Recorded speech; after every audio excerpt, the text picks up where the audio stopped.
George Bowman has been awesome to come back for our podcast 2 of 2 on the Double Eagle Golf Podcast, which is seen on MichiganGolfScene.com.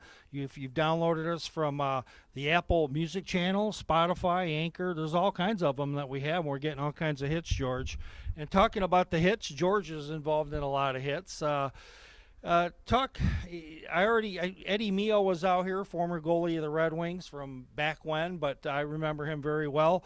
A lot of big players come out here, and you're involved with the Red Wing alumni. And Eddie, I guess where I brought his name up, he says, we're already started our season. So what's going on with that? We had a game last weekend in Marquette, Saturday night up at the Barrie Event Center. I couldn't make it. I wish I could have went to that game and played because I heard it was unbelievable. We faced kind of a bee's nest up there. They stacked the team and had an all-star team, and we went up there with a older crew, if you will, and used some of their locals to play. Randy McKay, who played for Detroit, won a cup with New Jersey. He lives in Houghton, so he came down with a couple of his buddies, and we put together a team.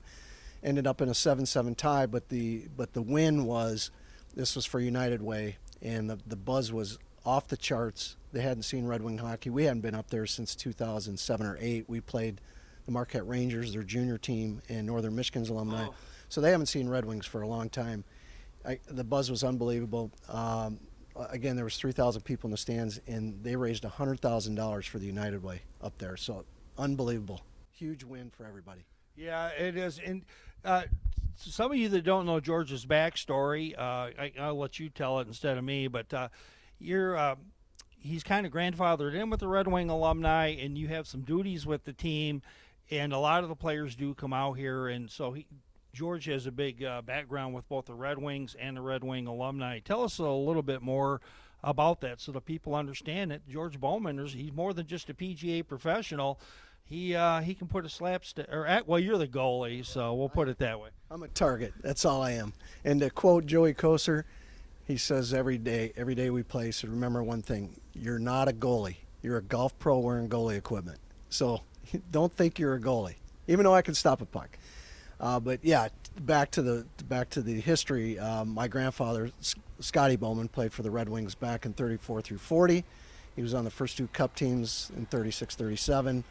Ironically, Scotty Bowman, the coach, there's two Scotties. Coach was born the year my grandfather started with the Wings in 1934.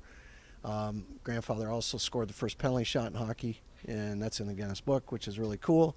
So I grew up a hockey player. I grew up with Red Wing blood in me, and took about an 18, 19-year sabbatical to try this golf thing on the tour down in Florida and around the country. And came back, and on a fluke, one of my college teammates, Mark Erickson, called me one night. I think it was in 1999, so we opened here in 98.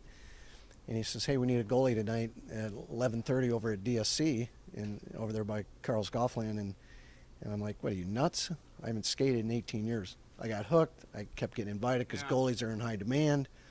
And next thing you know, I'm skating with the Red Wing alumni in Traverse City with Alex Del Vecchio, and I'm like, you gotta be kidding me. Who gets this shot? So fast forward to 2006, I was nominated by Lee Norwood, who is the president, to be secretary of the Red Wing alumni, and I've been at the helm ever since. So as a secretary, I book all the games, get all the players, work with the hosts, our charities, and man, I'll tell you what, lucky guy. Yeah. This is for every girl who's ever been laughed at or told she doesn't belong. This is for every girl who's been told she's too loud, too quiet, too this or too that. This is for every girl who thinks her body isn't good enough. This is for every girl who feels she doesn't fit in.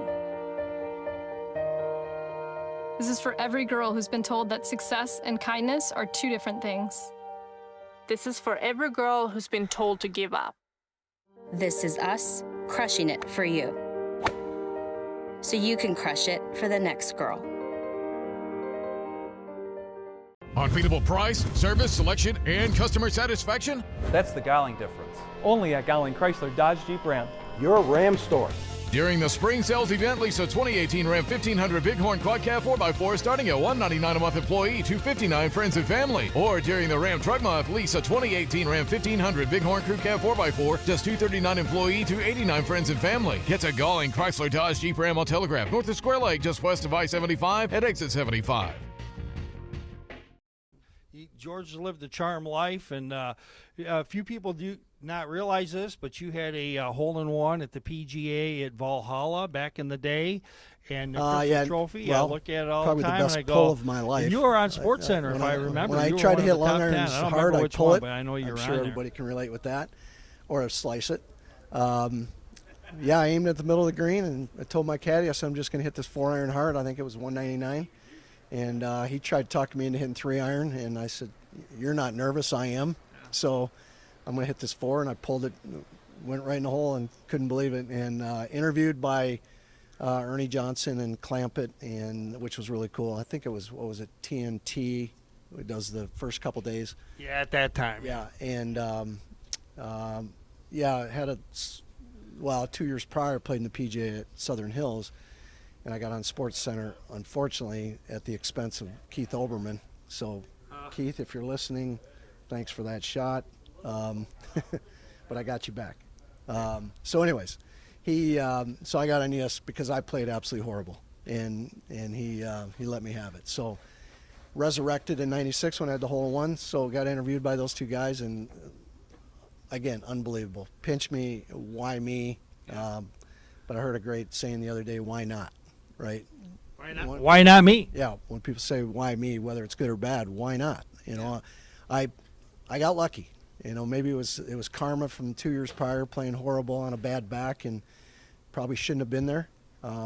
Took away someone's spot, but I never thought I'd get that chance again, so I couldn't not take the opportunity to play. You know, so it is what it is, and went back to Florida and just absolutely didn't want to see anybody. I almost quit the game. It was that gut wrenching. It wasn't brutal, it was brutal, huh? Yeah, and it was embarrassing, and the little angel popped on my shoulder when I was down there, and I had about a 10-minute conversation with Pete Rose. Really? He has a bar down in the Fort Lauderdale area. He's got the Pete Rose Ballpark Cafe right on Glades in 95 there. And I don't know. I was going to stop in, but they said, no, he's not here. He's out of town. I'm like, I don't know, is it still going? But we're talking 94. So Pete saw me and was like, "What, Bowman? What the heck happened?" You know. And then he went on. He proceeded to say, "Look, a million guys would have loved to be in your shoes. No one's going to remember this in a month from now, and you can't base your whole career on 1 week. So get your stuff on, meet me on the range, and fix my slice." Because he was down there working out, playing golf at our facility, because our owner of Oakhurst at the time was good friends with George Bush and a bunch of Dave Thomas, and they were trying to get Pete pardoned, you know, so he can get in the Hall of Fame. So they were working very hard to get that done. So Pete was hanging out. yeah. And so, anyways, that was, and to come back 2 years later and be tied for the lead and have a hole-in-one, like, you got to be kidding.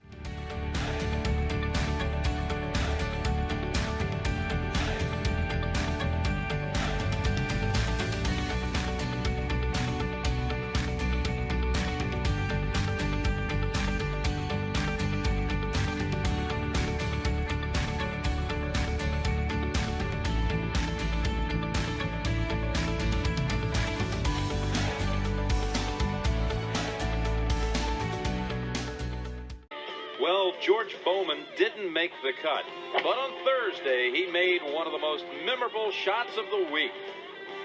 A 4-iron at the 199-yard par 3 third hole.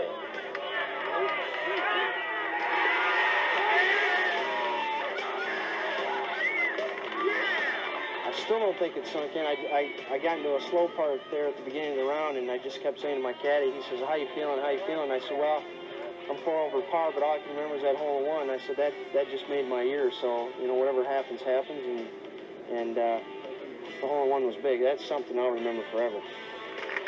Only 3 club professionals made it to the weekend, but all left Valhalla with experiences that will last a lifetime. One big-time things, the Ally Challenge. I was just there about a month ago, and I noticed there were no Michigan players outside of Tom Gillis this year. And last year, I think there were 3 with Scott Hebert, you, Gillis. It seemed like there was another guy, but I don't remember. How did you get into the Ally Challenge? It had to have been a big thrill, and there's some very happy people because of money you raised. Well, the way I got in, it was a kind of a casual conversation with Jeff Cumberworth, who runs the tournament for Ally, who happens to be a member here at Oakhurst. So 2 years ago, I was just saying, hey, half jokingly, where's my exemption? You know, I could play out there, right? I played against a lot of these guys. I know Lee Jansen, and I know Woody. I interviewed him for a show 2 shows ago. Yeah, and I know Woody, and I know these guys. I don't stay in contact with them, but they knew me and, you know, said hi. And so, you know, as it turns out, that was 2 years ago. Last year, Jeff said, hey, if we give you the exemption, are you going to take it? And I'm like, if you think it's a win-win, well, let's do it, because I haven't been on stage in 25 years, but let's give it a run. So so we did it. We went out there, and you know, I was fortunate enough to have some members support me. You know, put a logo on the shirt, of which I took part of that money and donated back to United Way of Genesee County. And so I don't know if that happens every day, that a Tour Pro. Yeah, and you did it right on the tee box, or was it on the putting green? I think Sunday was the last round, and I was playing with Dan Forsman, and we both hit our tee shot. And I turned around. Cameras were there. Check was ready. The representative from United Way was there, and I'm like, I'd like to donate $3,500 to your foundation. And whoa, like that doesn't happen every day. But again, being a local guy, being in a position that affords me to do that, sometimes you just got to do the right thing. And the right thing was to give back. They took a chance on me. They put me out there. There's nothing other I could do than to try to get back to the event. Because it sure wasn't my ball striking. I actually hit it pretty well. I didn't make any putts, and this helps many people. And next on the tee from Clarkston, Michigan, George.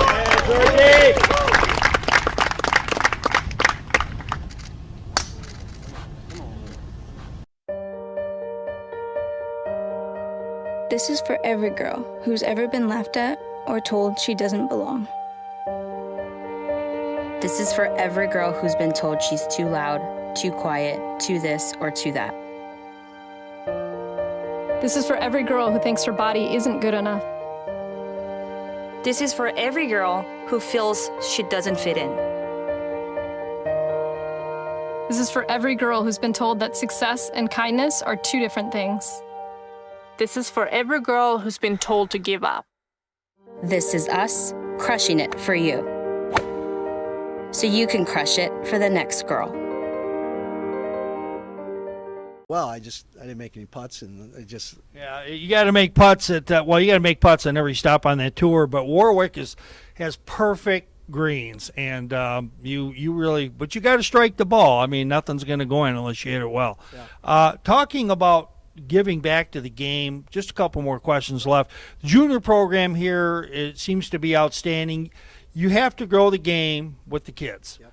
And it doesn't matter, you know, how's the junior program here? Are you able to do anything with minorities, or you work with the children of the local members? How does that work here? Well, my director of instruction, Matt Barton, is world class, and I was fortunate enough this year to also bring on another gentleman, Dan Knopp, who was a decorated award winner in the Sarasota area. He worked at Lakewood Ranch, and he had 400 juniors in his program down there.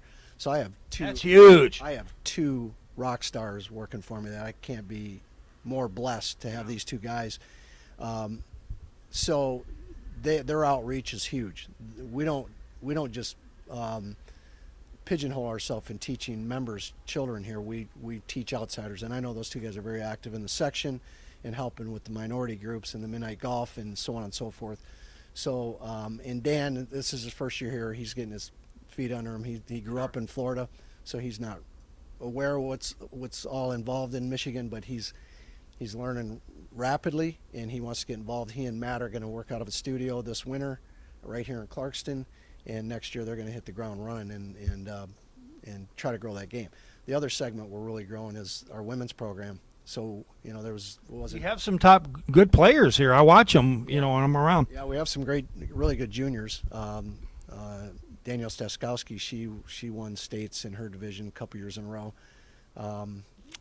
But back to the women's segment, we had, I think we were as low as 50 to 60 gals playing in our women's PM league. And then we pivoted and created a new segment called the Acorns, which you have to be an acorn before you become an oak. Right. right. So being oakers, it was a play on words. So we have a segment that they just want to go out. It started out with an adult beverage, a rule. They played 3 holes, got them introduced to the game. Now our program's over 135 gals playing, in a testament to my assistants for all the hard work getting the gals involved. I know the guys, the men members really enjoy it because it keeps them involved, keeps them here. And so that segment's really grown. Couple final questions. I'm going to turn it right back to Oakhurst. Yeah, Arthur Hills, God rest his soul. He designed a lot of phenomenal golf courses in Michigan. Having a designer like that, what is your final take on Arthur Hills and what he did to this awesome piece of land and turn it into golf architecture? I think my greatest compliment to Art is I don't think I could redo anything here. You know, I might find that's saying something, because there's a lot of designers. I talked to, I think it was, I talked to a couple of players on the tour, including it was Jeff Sluman, and they says half the time you play these courses, you don't even know who you're really playing. But let's get back to your comment on Hills. Yeah, I mean, sure, we could add a tree or take away a tree. We have one that got struck by lightning, a very integral part of the golf course. The one on 7? No, that's never going away. Because I asked Art, I said, I understand, when we first opened, I said, I understand this is your signature hole, and Art goes, what's that mean? he was very aloof, right? And he goes, okay, that's my signature hole. What does that mean? And I said, well, it means this is indicative of your design characteristics. And he goes, yeah, I would agree. So that tree's not going away. But we get the tree on 13 on the tee shot there. I think it's an oak, big oak that got struck by lightning. The one on the left side? Yeah. So we planted a couple of trees around it, and because that's going to fall, we're gonna drop it here probably in a year. There's some foliage left on it, but we're gonna drop that one. So that's huge. But you know, honestly, we've made a couple little minor modifications. We added a tee box, and on 3. On 3. So we have an intermediate tee now between the championship tee and the member tee. But yeah, I mean, Adam Hosler, our superintendent, put him up against anybody. This place is dialed in. It's in such great condition, and when it's nice to hear members walk through the golf shop and say, "Oh my God, this Adam." I'm like, "Well, here's his email. Please drop him a note because he would love to hear it." Yeah, these guys are very unsung golf course superintendents. They tend to only get the bad news, not the good news. And Hosler's, he's definitely awesome. I mean, this course has been fantastic all year. Final little mini question: is there a signature hole that you really have, at the course that Arthur Hills would say that's really the most Arthur Hills hole we have? Well, I think we'd probably all agree it's 7, because he's got his I don't want to call it trickery, but he's got his deception bunker in front of the green, so you can't see the front edge. So that's very indicative of what Art does. He makes you think, he makes you trust your shot, commit to it and trust. And he said that when we were walking the property. He says, once you get up there and see it, there's plenty of room, right? But you have to trust and commit. Nicholas, on the other hand, gives you a ton of room to drive it, and you better be laser with your irons, because Jack was a great iron player. So that's why Jack's courses are the way they are. But Art is into committing and trusting, and it gives you plenty of room to hit. It's very fair. It's not unfair. I think when we had the Michigan Amateur here in 2010, they changed 18 to a par 4, 460 versus the 505 par 5.